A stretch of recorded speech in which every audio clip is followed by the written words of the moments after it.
Venice, city on the water. A place of beauty and romance that attracts millions of visitors every year. Just a few steps from the well-trodden tourist routes, there's a very different Venice, one populated by fascinating creatures.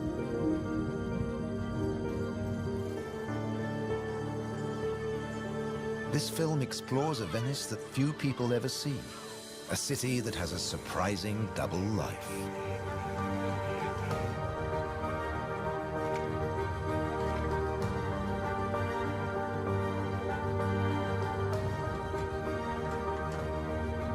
There are secret places and wild creatures in this watery world that most outsiders never discover. In the skies above, on the beaches, and in the canals are the true Venetians that live in every hidden corner of the city and the lagoon. Wild Venice is their home.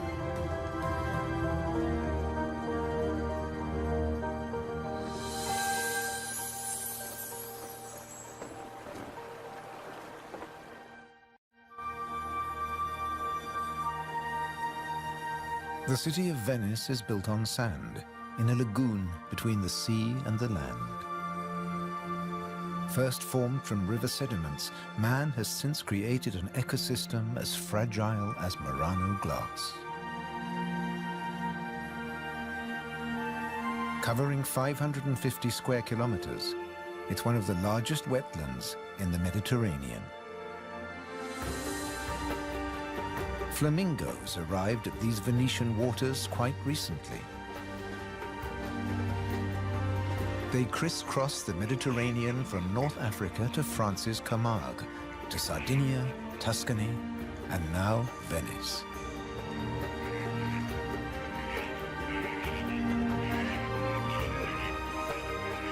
They feed on vegetable matter and small creatures they find in the mud of the lagoon. In the shadow of Venice, the lagoon is the northernmost flamingo habitat in Europe.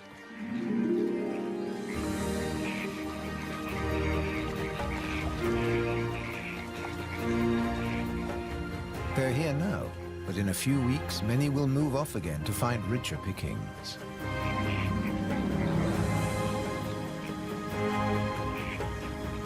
Their takeoff may look clumsy, but once in the air, their flight is balletic and elegant.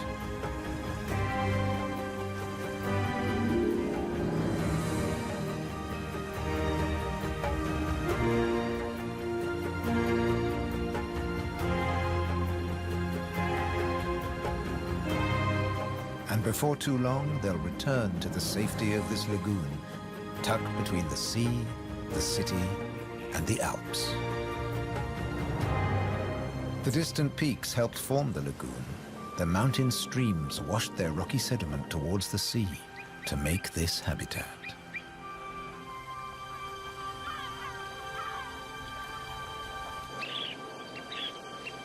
Some of the lagoon's other birds are ready to leave. Dunlin, small waders, fed well in the rich mud. They rest on the wooden piles that support the whole of Venice.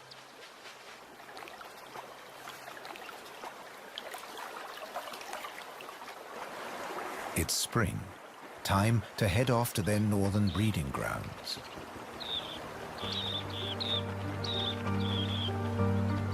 But the cormorants won't be lonely this summer.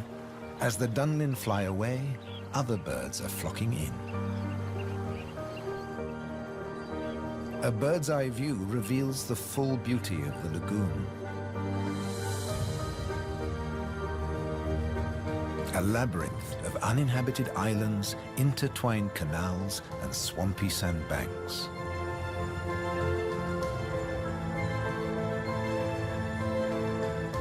These marshy wetlands are known as the Barene.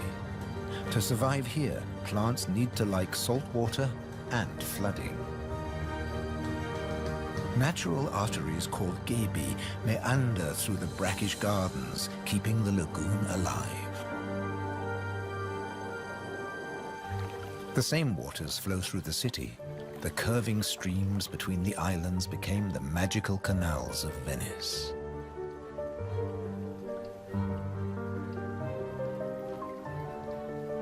This is the city of bridges.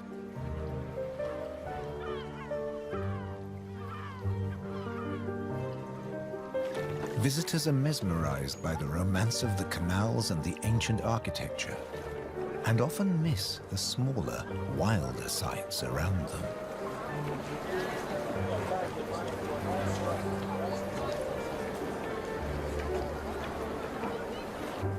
These mussels are true Venetian natives. And now, in spring, they're breeding. The males spawn into the water, and each female produces up to 10 million eggs. Most of the larvae are eaten by other inhabitants of the canals, but up to 10,000 young shellfish will survive.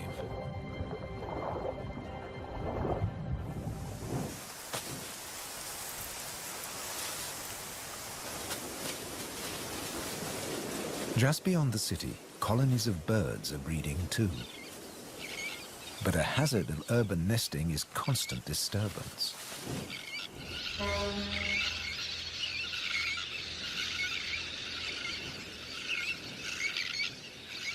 Little terns will quickly fly back to their eggs and can miraculously find their own nest scrapes in the crowded colony. Their cousins, the sandwich terns, lay their eggs directly onto the sand. If the terns are disturbed, they have little time for incubating their eggs. The sand won't keep them warm for long.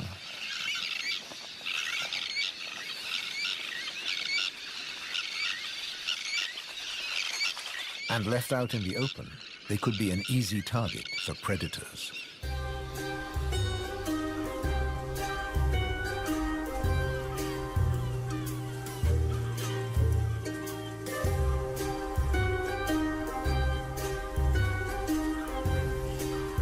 Foxes are the biggest predators hereabouts.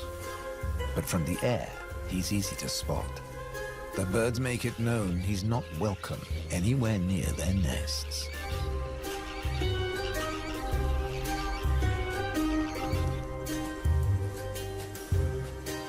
Foxes would rather not get their feet wet. Hunting in these swampy areas is a frustrating business.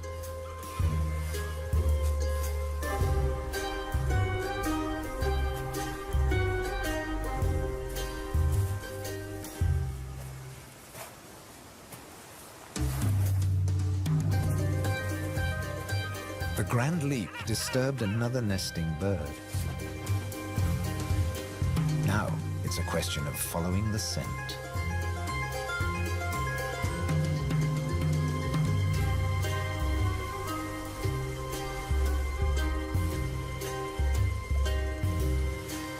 A welcome snack.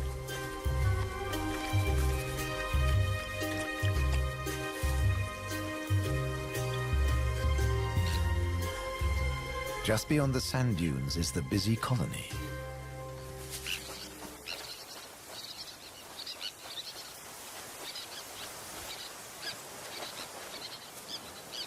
In this mixed neighborhood, a pied avocet is brooding next to the sandwich terns.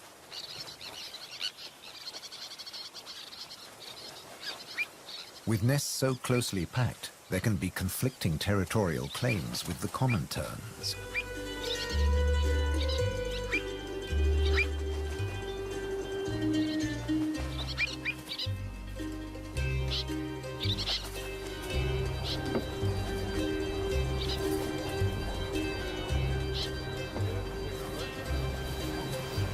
But the avocet stands his ground.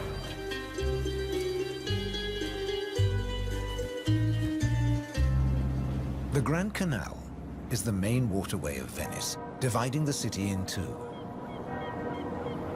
It follows the course of the ancient river Brenta that runs from the Alps all the way into the lagoon. It offers a journey through architectural history starting in the 13th century.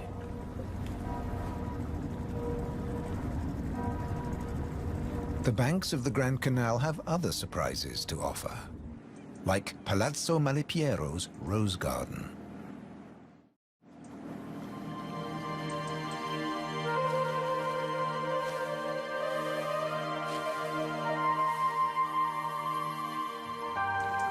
Nestled between the buildings is a hidden paradise.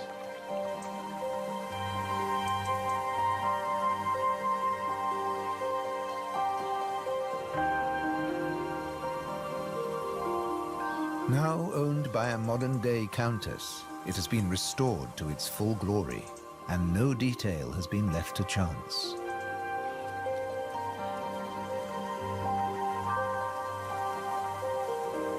With the luxury of space in a city whose every square centimeter is exploited for maximum profit, it's also a sanctuary for many small animals.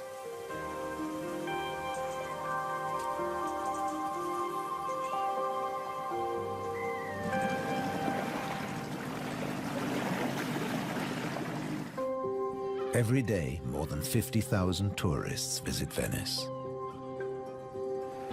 When the sun begins to set, the city's waterways empty. Venice belongs to the wild Venetians.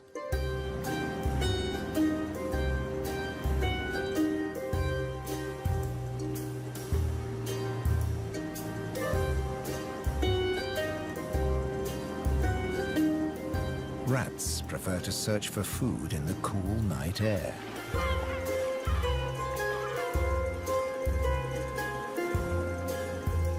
But they're not alone.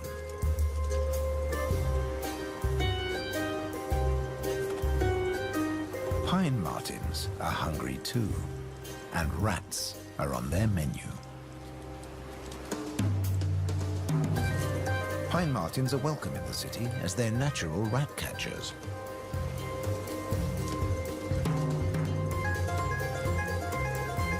Agile with a keen sense of smell, they can find and follow any rat.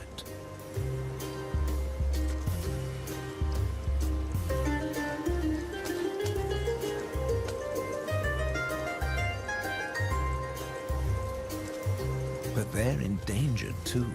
Since the rat population boomed, ironically, many martins have been killed by rat poison. The rat won the day, and the pine marten has to settle for dessert.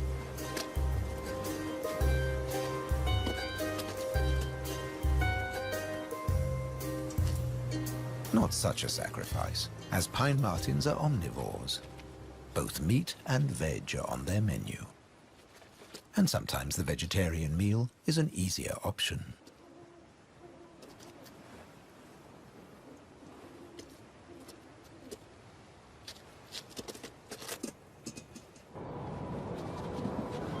As the rat prepares to sleep, the city of Venice is beginning to wake up. The floating vegetable stalls are the first to move into action.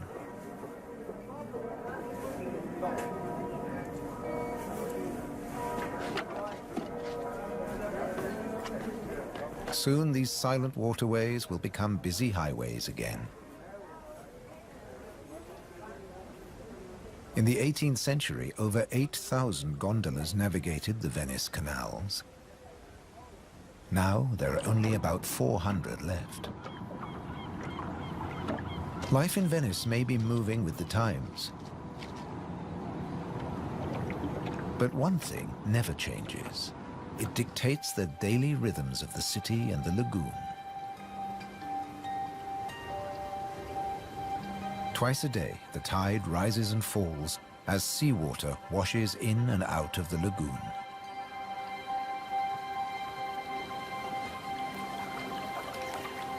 The water level changes by up to 60 centimeters. Smooth lakes disappear into swampy wetlands, only to return hours later.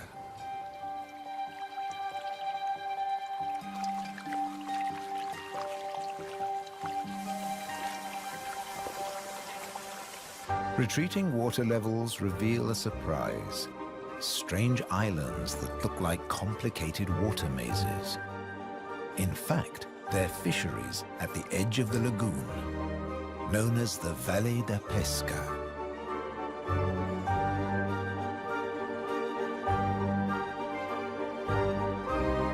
They'd been worked by the same families for generations, using a simple but ingenious method.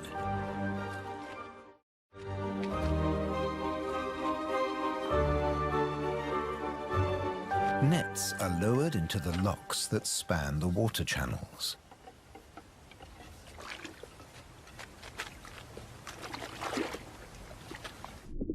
In the springtime, the locks bar the way to the young fish that stream into the lagoon to feed. The fishermen raise the nets and catch the small swarming fish in their thousands.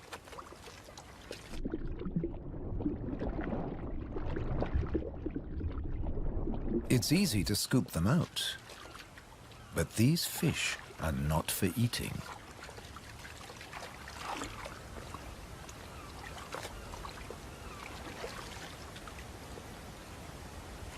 The fishermen place them on the other side of the bars and so trap them in the channels.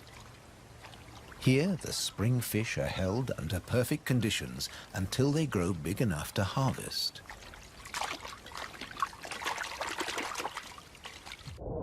In the autumn, when the fish try to return to the sea, they're simply netted again. This time, they don't get away.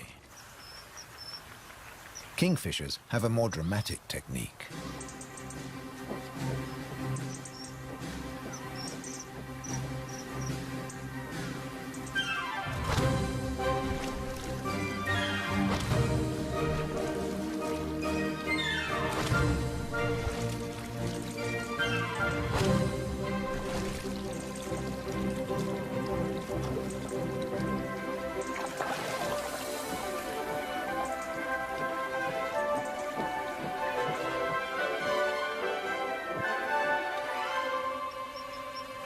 They catch up to 20 fish a day, but need even more if they have nests with hungry growing chicks.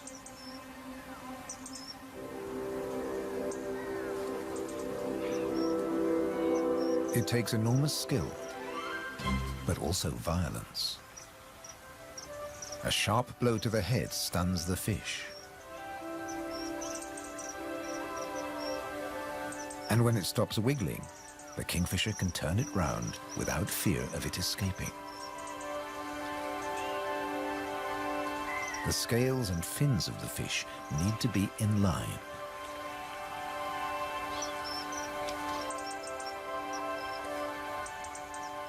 Now it's ready to swallow.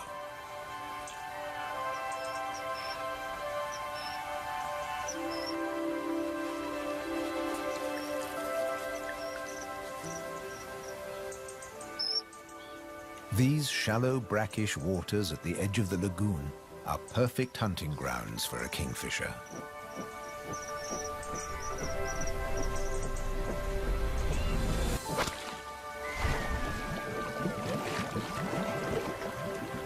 But not every dive is successful. They'll snatch the odd insect in the air, but 95% of the kingfisher's catch must be made underwater. The cormorant has an easier life, as does the little egret. And some don't even get their feathers wet while hunting. There are plenty of fish in the lagoon, but they're not only found in the wetlands. These waters flow through the city too.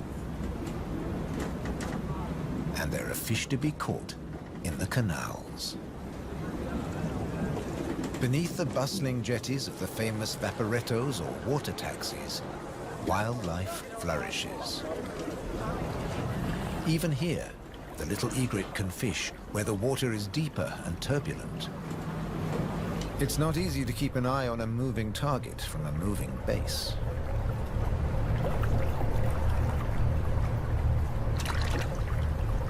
But persistence and patience pay off.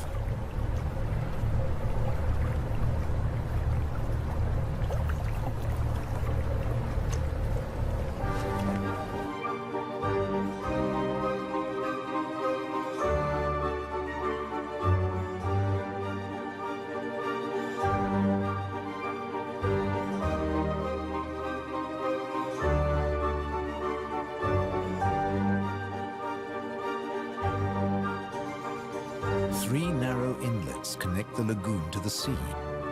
They're known as bocche, the Italian word for mouth. In spring, the fish travel into the lagoon because it's shallow, warm, and full of food. And in the autumn, they travel back out to the Adriatic Sea. The lagoon's fishermen understand the rhythms of the sea. But there was one phenomenon that remained a mystery for many years. When they cast their nets into the rich fishing grounds, they were torn to shreds. The fishermen believed that water spirits were grabbing their nets and named the area the Tenue, or Hold Fast. The Hold Fast was in fact a jagged reef, an unexpected and magical aquatic paradise. These unique natural rock formations are similar to coral reefs.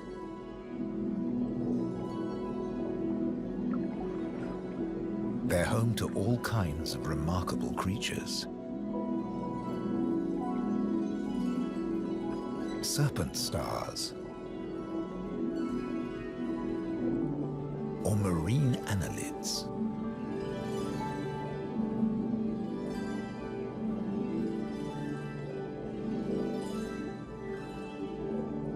This precious area is now protected. Fishing is forbidden, diving strictly regulated.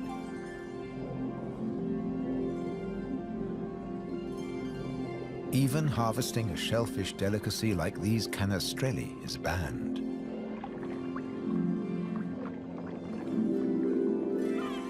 The city of Venice is lucky to have rich fishing grounds on its doorstep. The catch is seasonal, and in spring, the fish are small.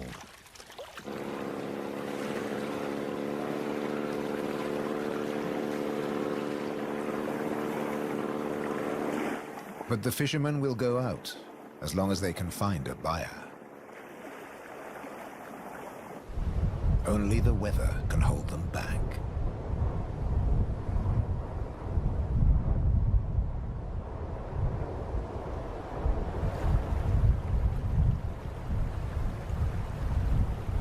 City and wetlands are both at the mercy of the elements. A storm is heading towards the lagoon. When rain-bearing clouds build up against the southern face of the Alps, and when warm southerly winds whip up the sea, water is driven into the lagoon, flooding the city and engulfing the swampland. This extreme high tide is known as aqua alta and can be disastrous for ground-nesting birds. Thankfully, it's rare in the springtime. It strikes more often in the autumn. Storms can vanish as fast as they arrive, and the limpid sunlight that Venice is so famous for bathes the city again. In early summer, Venice teems with tourists. The Bridge of Sighs is a popular attraction, but few visitors realize that real Venetian life is happening just a short distance away. In the Giardini, a spacious and peaceful city park, there are some surprising residents.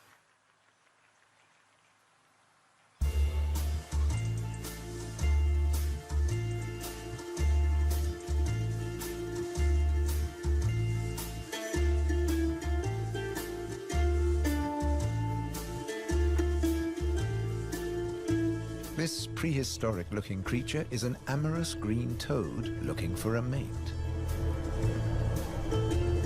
After all, this is the city of romance. But for a toad, finding a partner in a city isn't always easy. Even a quiet park is full of danger and disruption.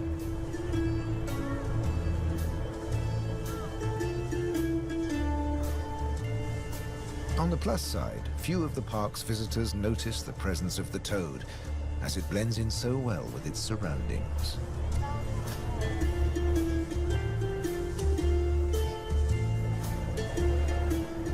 Another of the city's visitors is far more conspicuous. A stark contrast to the ancient buildings it comes to celebrate.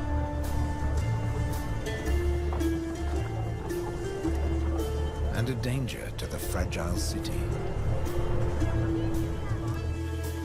The toad at last finds a more secluded waterside spot.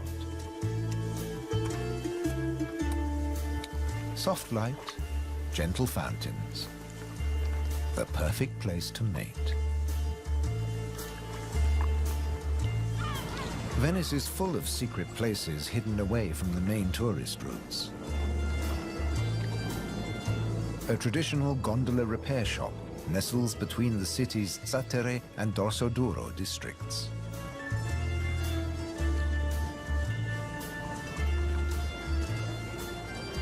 Craftsmen repair the boats in the peace of the backwaters.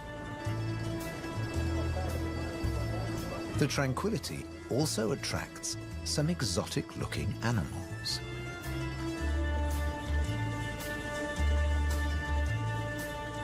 Geckos are not native to Venice, but they've settled in well here. During the day, they'll sun themselves on warm stone.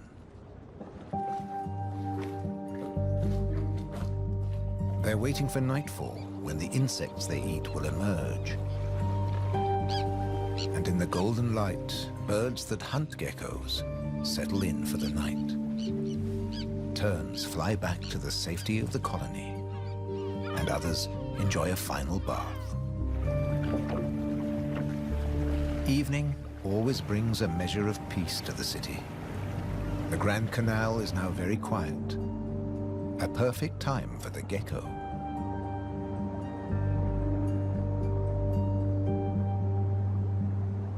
Geckos have evolved specially adapted feet that make them excellent climbers. Their toes are covered in millions of tiny branched flaps with incredible adhesive power, so they can grip and climb the smoothest surfaces, even glass.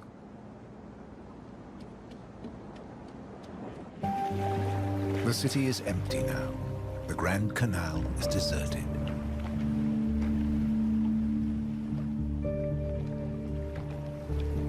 The evening's activity has passed to Venice's bars and restaurants.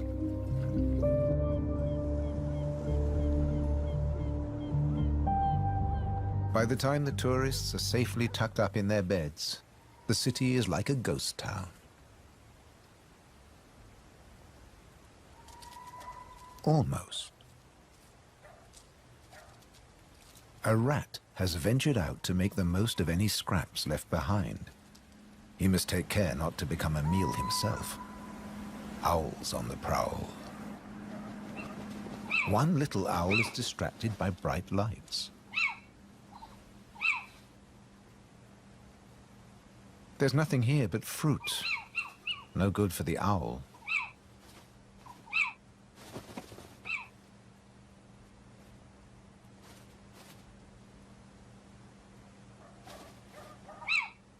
This house call hasn't paid off. Time to make a swift exit. The lucky rat will make it home tonight.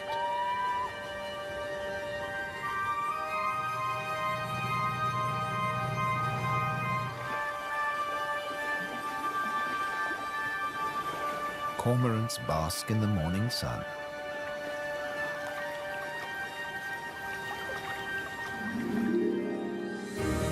The terns start fishing early.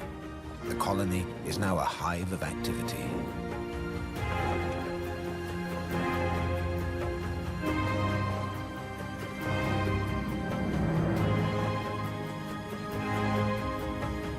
The first chicks have hatched. Exhausted from the effort of breaking out of the egg.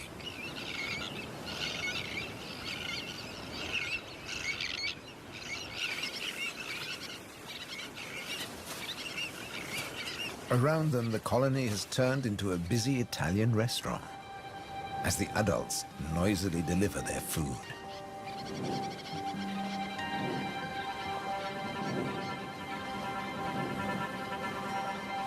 The chicks blend in well with the sand. Their cries for food are a new and insistent sound on the beach.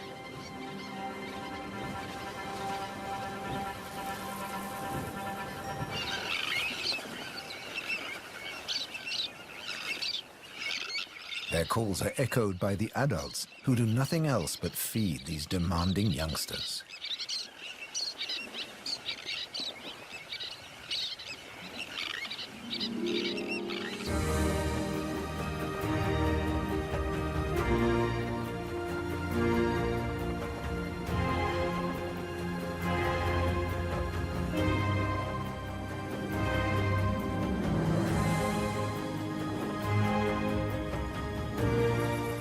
It's hot and humid, and the lagoon is at its most beautiful. The hot summer months are the quietest for the fishermen. They take advantage of this time to mend their nets. They work and even sleep here, with spectacular views of the surrounding wildlife.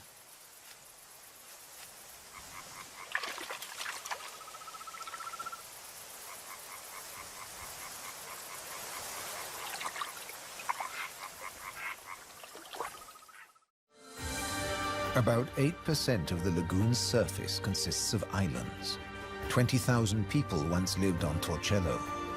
Now only the cathedral tower remains. Burano is known for its colorful buildings.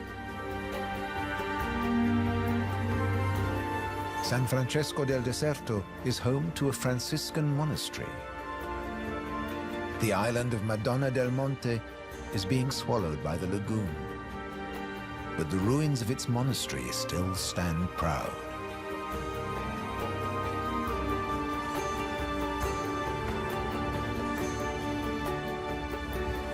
Enchanted places like this are an ideal refuge for wild animals.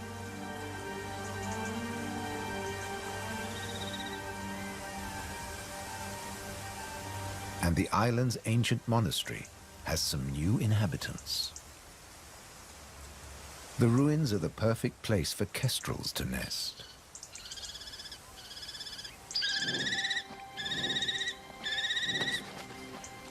The hungry chicks are nearly as big as the adults and almost ready to fledge. Feeding this brood is a full-time job for both parents.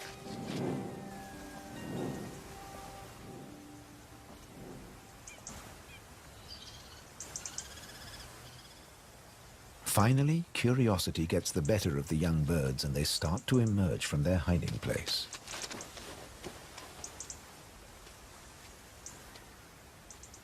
The first nervous explorer is soon followed by a sibling.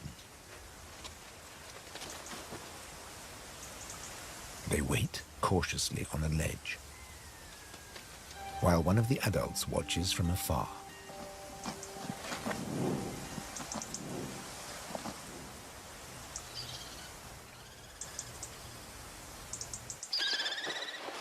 Their mother returns with food, and the young kestrels jostle to get to the front of the queue.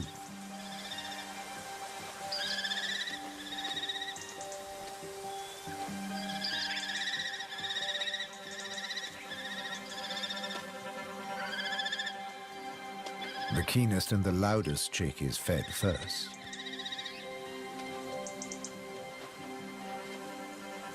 Soon the food parcels will stop. It's almost time for the young to leave the nest and fend for themselves.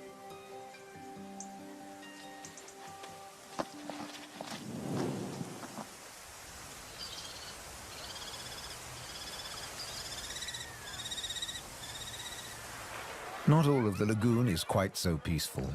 Venice's Lido, with its luxury hotels, is where the human bathers gather.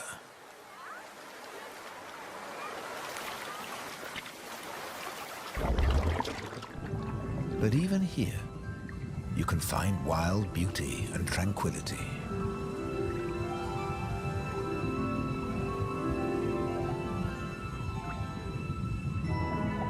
In the Tenue, Venice's reef, one of nature's most delightful performances is in full swing. The squid's mating dance. The pair move together like synchronized swimmers as waves of rainbow colors pulse along their bodies.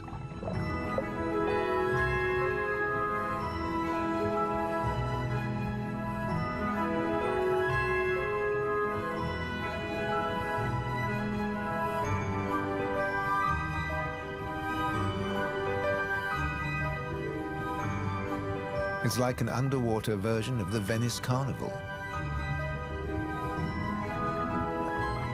complete with face masks and disguises.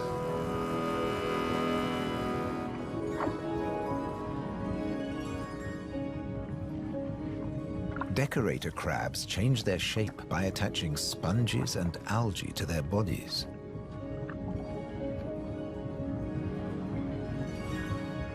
These bizarre disguises are excellent camouflage.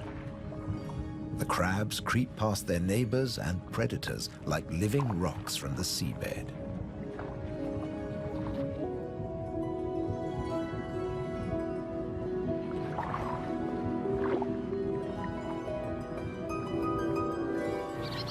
The tern colony just beyond the city is flourishing. The chicks have fed well and are strong and healthy.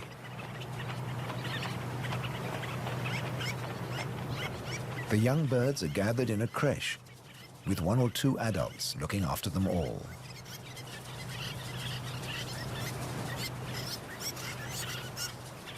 Today's lesson is elementary flight. But the teacher's demonstration is over in a flash.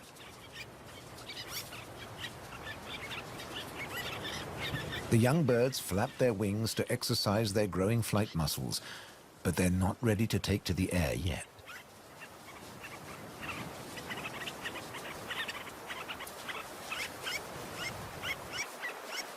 Before long, they'll be flying as well as their parents. The young kestrels are also preparing for takeoff. They bravely take the plunge and launch themselves into the air.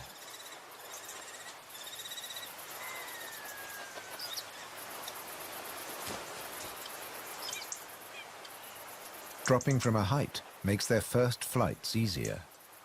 Once in the air, they're in their element and can glide and flap back to safety.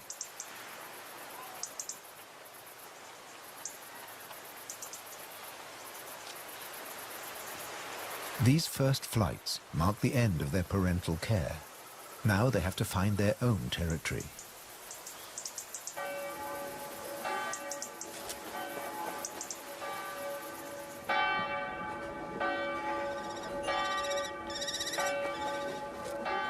One of the kestrels has made its way to the nearby island of Burano. It's unlike the remote nest site, but it still has everything the kestrel needs. Just like the ruins, the brightly colored walls offer protection. These birds are welcome visitors, and the people here seem happy to have a kestrel watching over them.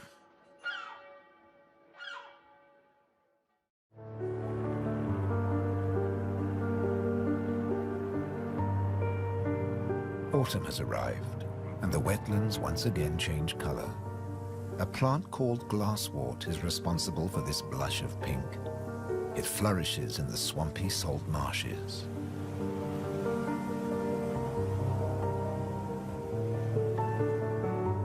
The first autumn mists mark the end of summer. The bright, humid days give way to cooler, grayer hues. The sea and the sky seem to merge into each other. Now in September, the sea is generally calm. But from the autumn equinox, there are high tides. And sometimes, Venice floods. For now, the water is still and shimmers like liquid mercury.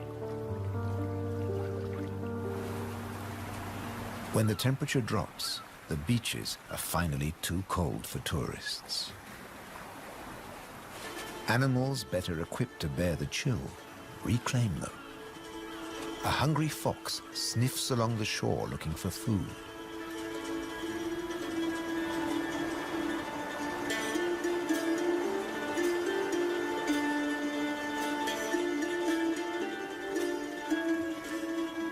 The fox has an excellent sense of smell and can see well in the twilight. It has picked up a strange scent. Something smells good to eat. But quite where this food is hidden is a mystery.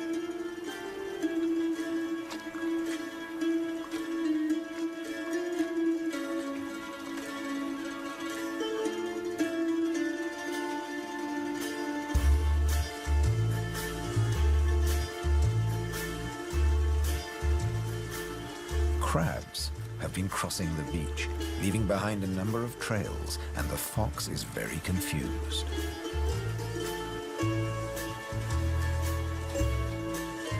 Finally, it follows its nose and comes face to face with a crab.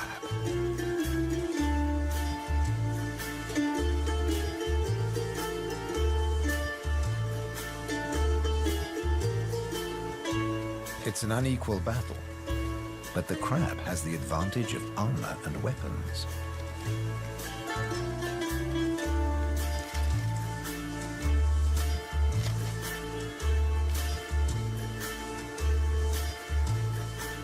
This meal is more trouble than it's worth.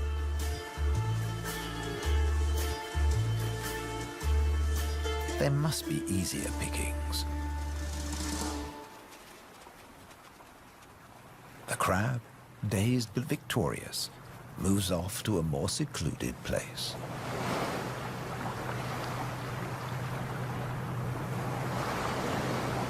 More crabs congregate on the shoreline looking out to sea.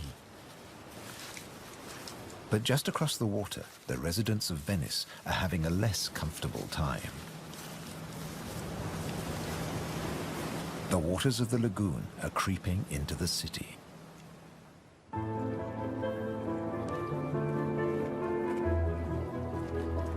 The autumn tides are getting higher, and water is seeping up through every available crack in the stones. The threat of acqua alta, the extreme high tide, is increasing every day. A combination of rising tides and the Scirocco winds cause this extreme event, and the rain just adds to it. Much of the city is only just above sea level, so there's very little to stop the floodwaters. This may look like a swimming pool, but it is in fact St. Mark's Square. Fortunately, this only lasts a few hours. Soft winter fog wraps the landscape like a blanket and brings the year to a close for Venice and its beautiful lagoon. The visitors have marveled at its sights, but many have missed the most fascinating wonders of all, the wild side of Venice. The city is empty now, but visiting season for the lagoon never ends. As one creature leaves, another takes its place.